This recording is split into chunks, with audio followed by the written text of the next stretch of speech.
They won't raise their voice. They won't break things. They won't leave bruises. They'll just make you question your reality until you no longer trust your own mind. This is gaslighting, and it doesn't feel like war. It feels like love that makes you smaller. It starts with something simple. I never said that. You're imagining things. Why are you always so dramatic? You hear those words, and something inside you flickers. You know they said it. You know how it made you feel. But they sound so calm, so sure. And you're suddenly full of doubt. That's not confusion. That's the first cut. They're not arguing with you. They're editing your memory. Gaslighting doesn't look like manipulation. It looks like care.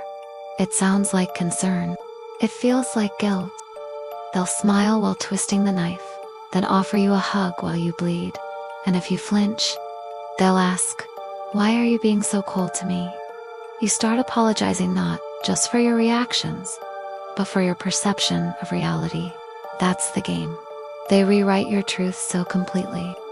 You start to miss the version of you that trusted your gut. They want control, but not by force. They want you to willingly hand over your reality, to become so tangled in self-doubt that you need them to explain what's real and what isn't.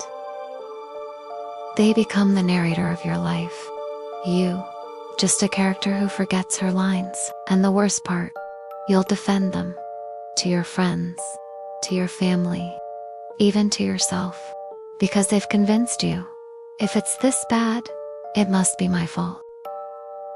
Gaslighting works best on the empathetic, the self-aware, the emotionally intelligent, because if you're already wired to reflect on your behavior, they only need to weaponize that against you. "I'm sorry I made you feel that way," suddenly becomes, "Maybe I overreacted. Maybe I misunderstood. Maybe I deserved it." You used to feel things deeply. Now you analyze every emotion like it's a potential crime. That's not growth. That's programming. And when you finally confront them, when the fog starts to lift, they don't get angry. They get disappointed. "I can't believe you'd think I'd do that to you." Now you're apologizing for even noticing. That's the brilliance of gaslighting. They don't erase the truth. They just convince you it was never there. And if you ever try to leave, they'll whisper, "No one else will love you like I do." What they really mean is, no one else will let you lose yourself this quietly. But here's the truth they can't rewrite. Your instincts were not wrong. Your memories were not broken. Your sensitivity is not a flaw. It was the alarm. They tried to dismantle it, but it's still there, still fighting to be heard. The moment you stop doubting what you felt is the moment you start getting free. So if you're watching this and wondering, is it me? Then listen closely. If someone's love makes you question your sanity, that's not love. That's control.